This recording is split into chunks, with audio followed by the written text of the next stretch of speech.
Focus से 100% involve होकर पढ़े तो ये 5 महीने में नीट क्रैक किया जा सकता है। ऐसे करते आ रहे तो आपको एडवांटेज मिलेगा। तो आप काहे डिमोटिवेट हो जाते हैं, पढ़ने का मन नहीं करता है, परेशान हो जाते हैं, इरिटेट हो जाते हैं, कम नंबर आते हैं। तो मैं तो ये कह रहा हूँ इफिशिएंसी लूज होगी, पढ़ाई ढंग से नहीं होगा, दिमाग की रिकॉल करने की कैपेबिलिटी घटेगा, समय खराब होगा, कॉन्फिडेंस लूज होगा, डिमोटिवेट हो जाओगे और ये लूप में चलता रहेगा पूरे 6 महीने तक, फिर कुछ नहीं कर पाओगे। और अभी तुम अगर घुस गए हो, उसी का होता है जो बिना इफ एंड बट के भाई तुम अपने जीवन से 5 महीने निकाल दे और उस 5 महीने में कुछ भी ऊपर नीचे मत सोच। और यकीन मान, अगर तूने इतना कर लिया ना, भरोसा रख, इतना कर लिया ना, तो जो तेरा होना था ना उससे लाख गुना अच्छा होगा। सोच, अगर तू डाउट के साथ पढ़ रहा है, ओवरथिंक के साथ पढ़ रहा है, तेरी एफिशिएंसी कम होगी, दिमाग का क्षमता कम होगा, पढ़ाई कम होगी, टाइम खराब होगा, इरिटेशन बढ़ेगा, उसके बाद डिमोटिवेशन आएगा, और ये डिमोटिवेशन आएगा तो फिर आगे पढ़ाई नहीं होगी, ये लूप में चलता है। फिर जो तुम्हें मिला, मान ले वो एक्स है, अगर तूने अपना ये सोच ले टाइम कर रहा 5 month enough for NEET dropper, हाँ स्पैमिंग करता रहेगा तो 2 साल भी सफिशिएंट नहीं है। पढ़ लेगा तो 5 महीने बहुत है, सच में बहुत होता है 5 महीने। अगर पूरी शिद्दत से, पूरे फोकस से 100% इन्वॉल्व होकर पढ़े तो ये 5 महीने में नीट क्रैक किया जा सकता है, बिल्कुल किया जा सकता है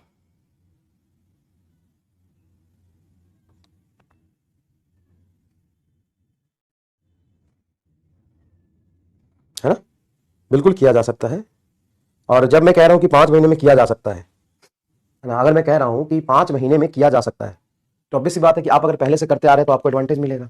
तो आप काहे डिमोटिवेट हो जाते हैं, पढ़ने का मन नहीं करता है, परेशान हो जाते हैं, इरिटेट हो जाते हैं, कम नंबर आते हैं। तो मैं तो ये कह रहा हूं कि अगर 5 महीना 100% को इन्वॉल्व होकर पढ़े, पूरी जान लगा दे, डिस्ट्रैक्शन जीरो कर दे, फोकस इनफाइनाइट कर दे, डिस्ट्रैक्शन जीरो, फोकस इनफाइनाइट कर दे, और बिना ओवर थिंकिंग के, यहां से कोई थिंकिंग नहीं, कुछ नहीं, कोई सवाल जवाब नहीं, एक बार घुस गए तो 5 महीने के लिए घुस गए। जीवन से 5 महीने अगर हटा दिए तुमने और सोचा कि मुझे यही करना है और घुस गए और करना शुरू कर दिए तो नहीं निकल सकता।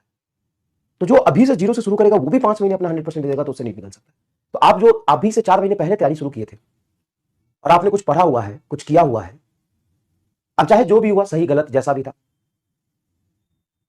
अभी आके आप डिमोटिवेट होंगे, फ्रस्ट्रेट होंगे, इरिटेट होंगे, मन नहीं करेगा पढ़ने का, बाहरी चीज अगर आप पे हावी होता है तो फिर तो गलत हो जाएगा, फिर तो आपके साथ गलत होगा ना। तो बी कॉन्फिडेंट, जितना हुआ अभी तक, चाहे सही हो या गलत हो कोई बात नहीं, जितना बचा हुआ समय है। देखो 2 ही तरीका है नीट निकालने का अभी से भी। अगर आप 5 महीने पहले से भी तैयारी शुरू कर रहे थे तो कोई दिक्कत नहीं है, अभी से बस एक ही तरीका नीट निकालने, सिर्फ उसी का नीट निकलेगा जो बिना ओवर थिंक किए हुए, बिना परेशान हुए इसमें 100% घुस जाएगा। क्योंकि आप ओवर थिंक करोगे, होगा या नहीं होगा ये सोचोगे, आपकी एफिशिएंसी लूज होगी, आप नहीं कर पाओगे। नहीं भी होगा तो क्या फर्क पड़ता है, अगर तुम ये सोच लोगे और सोचोगे कि मैं अपना 100% दूंगा और इसका रिटर्न आपको मिलेगा ही मिलेगा, चाहे जिस फॉर्म में मिले। आप या तो बहुत बहुत बहुत पहले सोच लो और फिर कूदो, और जब कूद जाओ तो बिल्कुल भी मत सोचो। लेकिन डर लगता है तो घुसने से पहले सोचते, अभी भी समय बाहर निकल जाओ। अगर तुम ज्यादा ओवरथिंक कर रहे हो तो अभी समय बाहर निकल जाओ। तो ओवरथिंक करोगे, एफिशिएंसी लूज होगी, पढ़ाई ढंग से नहीं होगा, दिमाग की रिकॉल करने की कैपेबिलिटी घटेगा, समय खराब होगा, कॉन्फिडेंस लूज होगा, डिमोटिवेट हो जाओगे और ये लूप में चलता रहेगा पूरे 6 महीने तक, फिर कुछ नहीं कर पाओगे। और अभी तुम अगर घुस गए हो तो ये सोचने से 1% का भी फायदा नहीं है। क्या होगा, तुम ये सोचो उसके बदले कि जो होगा 6 महीने अपना 100% देते हैं, और 6 महीने इस तरीके से 100% देते हैं कि मेरे जैसा 100% किसी का नहीं होगा। मैं जितना ईमानदारी से पढ़ सकता हूं उतने ईमानदारी से कोई नहीं पढ़ सकता है। मैं जितना इन्वॉल्व होकर पढ़ूंगा, इसी में लगा रहूंगा, मार्क्स स्टक ही होता है। अगर मार्क्स तेरे अभी 500 आ रहे हैं, अगले टेस्ट में 520 आ जाए, अगले टेस्ट में 540 आ जाए, अगले टेस्ट में 560, 620, 640, 680, 690, 700, 720, 740, 780, 700, 820, 800, 920, 980, 950, 150, 1080, 10, 1100, 1120, तो 30-40 टेस्ट देते देते तेरा तो 1200 नंबर आने लगेगा। तो मार्क्स स्टक नहीं होंगे तो क्या होंगे, ये तो नेचुरल है। मार्क्स स्टक होना is a good, very good thing. अगर इस तरीके से मार्क्स तेरा बढ़ता रहे, हर टेस्ट में 20 नंबर 30 नंबर बढ़ जाए, हर टेस्ट में 20 नंबर 30 नंबर बढ़ जाए, तो 30 टेस्ट देगा तो 600 नंबर बढ़ जाएंगे। अभी तेरे 500 आ रहा है, 600, 6 5 1100 नंबर हो गए, तो 1100 नंबर लाएगा क्या? लॉजिकली सोच, इस दिमाग में लॉजिकली सोच कि हर टेस्ट में तेरे नंबर बढ़ते रहे तो तू तो 1100-1200 नंबर लाना शुरू कर देगा। तो नंबर स्टक होते हैं, नंबर गिरते हैं, नंबर बढ़ते हैं। सिलेक्शन उसी का होता है जो बिना इफ एंड बट के भाई तू अपने जीवन से 5 महीने निकाल दे और उस 5 महीने में कुछ भी ऊपर नीचे मत सोच। और यकीन मान, अगर तूने इतना कर लिया ना, भरोसा रख, इतना कर लिया ना, तो जो तेरा होना था ना उससे लाख गुना अच्छा होगा। सोच, अगर तू डाउट के साथ पढ़ रहा है, ओवरथिंक के साथ पढ़ रहा है, तेरी एफिशिएंसी कम होगी, दिमाग का क्षमता कम होगा, पढ़ाई कम होगी, टाइम खराब होगा, इरिटेशन बढ़ेगा, उसके बाद डिमोटिवेशन आएगा, और ये डिमोटिवेशन आएगा तो फिर आगे पढ़ाई नहीं होगी, ये लूप में चलता है।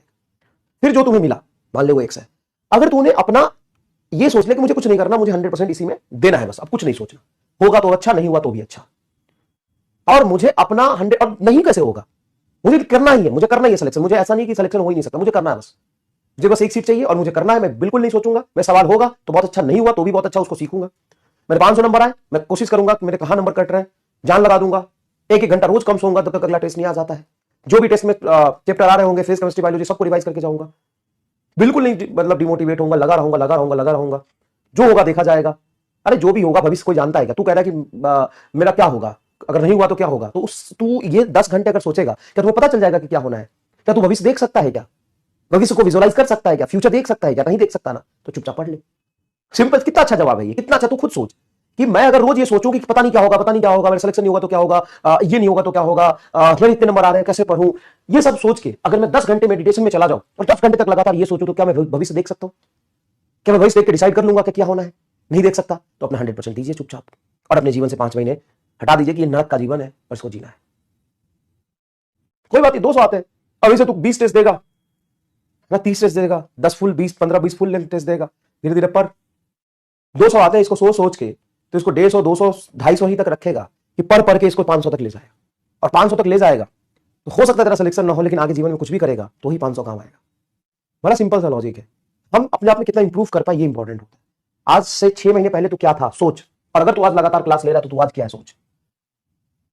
डिपेंड्स कि वह नंबर कितने आ रहे हैं ये मैटर नहीं करता। आज तेरे अगर 200 आ रहे थे तो 4 महीने पहले तेरे कितने आ रहे थे ये डिपेंड करता है, इस बात पर डिपेंड करता है। इस बात से कहां फर्क पड़ता है कि आज तेरे 250 आ रहे हैं कि 300 आ रहे हैं।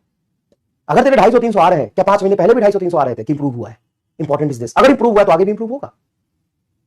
अगर तेरे 340 आ रहे हैं, 400 आ रहे हैं, 450 आ रहे हैं, 500 आ रहे हैं, आज 500 आ रहे हैं, क्या पहले भी 500 आ रहे थे? क्या थोड़े बढ़े हैं? थोड़े नहीं भी बढ़े तो क्या कॉन्फिडेंस बढ़ा है, क्या विजुअलाइज बढ़ा है, क्या क्लियरिटी बढ़ी है? धीरे धीरे वो भी बढ़ेगा।